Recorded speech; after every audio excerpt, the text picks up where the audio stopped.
I've always wanted to know the answer to a question. I've been obsessed by the question of what makes the difference in people's lives. I was not popular in school. I loved people. So I was passionate about figuring out what's the difference in people. Why is it that some people are given everything? The type, they really do have parents that love them, that are there for them. They have tremendous educational background. They have all the economic resources, and they end up spending their life going in and out of a rehab. They had all the resources. And then you meet somebody who's been, abused, or no one's been there for them, or they've been physically abused or sexually abused, or the worst things you could possibly happen to a human being. And they turn out to be some of the finest human beings you'd ever meet in your life, who are out there working to help other people and make a difference. So we all want to believe that our lives have turned out because of our biography. And the reality is we can all find people with a horrible biography who have an extraordinary life, and we have people with an extraordinary biography who have a life that none of us would want to trade with. So what's the real challenge? And I believe that the challenge in relationships and in life, in every area, is emotional fitness. That it starts with how emotionally fit you are in a relationship. And there are patterns that make people emotionally unfit. There are patterns that make people frustrated. There are patterns that make people depressed. There are patterns that make people angry. There are patterns that make people feel sorry for themselves. And there are also patterns that make people compassionate, playful, physically passionate, emotionally strong. There are different patterns, and they stand out to you when you've been around that many people. So I've had now 50 million people get my books and tapes, but I've been with 3 million people face-to-face from 80 countries. And when you're around those many people, the pattern becomes clear. And I've been able to use those patterns, and that's what I want to kind of expose you to tonight. And frankly, I think these patterns are common sense. But, how many of you notice that common sense is not too common? Everybody's like, oh, yeah, that's simple. But, a lot of people say, I know this stuff. Well, if you're not doing it, you don't know it. You understand it. And understanding and $3 will almost get you a cup of Starbucks these days, It's really nice to understand things, but that doesn't change anything. You got to get in your body and actually do it. But I've learned enough of these patterns that now, over the last, 20 years or so, of the 30 years of my career, I'm the guy that gets the call when the fire starts. When the athlete is burning down on national television and something's got to be done right now to turn them around. And, I either get them or I don't, and for 30 years I've gotten them. That's how I've built my reputation. And you've got to produce results right now. And I'm able to do that because of an understanding of these need structures I'm going to talk to you about. Or I get the call when the child is going to commit suicide, or the adult. And in 30 years, knock on wood, I've never lost one suicide in 30 years. That doesn't mean I won't someday, but I never have, not one single time out of the thousands of suicide attempts. And it's again because of understanding these needs I'm going to talk to you about. I get the phone call, in the middle of the night, true story, and it's the President of the United States saying, Tony, they're going to impeach me in the morning. What should I do? And I say, could you have called me sooner? True story. So in the experience of looking to make those changes and looking at how to change, same thing in relationships, couples that are gone, the films that I wanted to make with Chloe, I said, let's not make films with couples that have troubles. Let's make couples that look like they've gone beyond the edge. By anybody's estimate, there's no way to turn it around. Because by that extreme, when someone watches the film, they look at their own life and they go, oh my God, these people can do it, and they did it here, I can do it too. That's the contrast we want.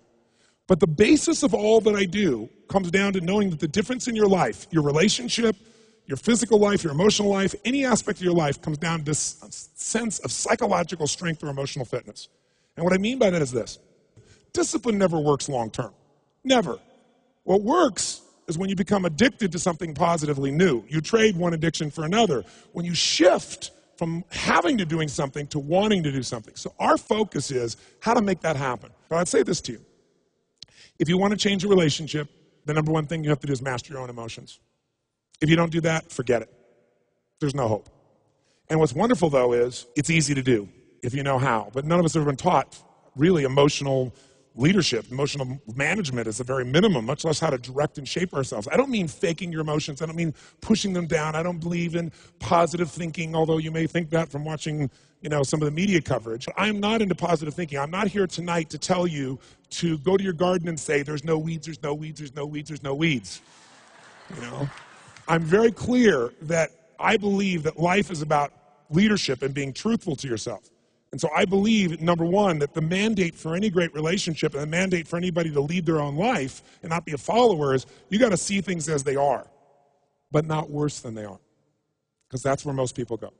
That's where they go in relationship. That's why they start to tear it down. That's why the relationship starts to break down, because people get scared when it isn't working out.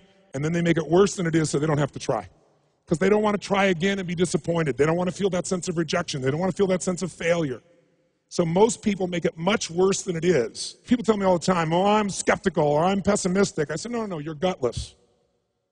It takes no guts, it takes no courage to be a pessimist, to say it's not going to work, to try to find out what's wrong. What's wrong is always available. It's always what's right. So I'm not into positive thinking, but I am into intelligence. And intelligence says, see it as it is, don't make it worse than it is. I mean, people all the time say, my problem is I'm big bone. No, you're freaking fat. Tell the truth. You know, what is this big bone story? You know? The only way it gets better is if you can see how it is. Don't make it worse than it is. Don't try to make it so it's impossible to change. That's not true. It's not true at all. The second mandate, I think, to changing anything in your life, to leading your life, is once you see it as it is, not worse than it is, then you got to see it better than it is. Because that's the thing that's missing from most relationships. There's no vision. I mean, without a vision, in the Bible it says, people what? Perish. And when a relationship has no vision for greater than where they are, that relationship is going downhill, if not destroyed. I believe that every relationship, every part of life, every part of a human being needs a compelling future. If the future's not more compelling than today could be tough, but if the future's compelling, we can get there. And that's what every leader does. And every one of you in this room, and I know some of you are here, I guess, from the general public as well, just for your own relationships, I really acknowledge you for.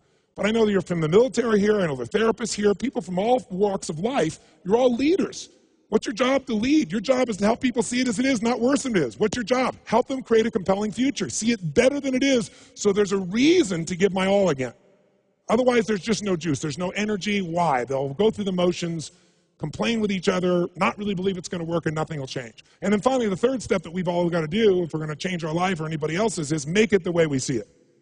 And that's where strategy comes in. I try to take things that are complex and make them as simple as possible.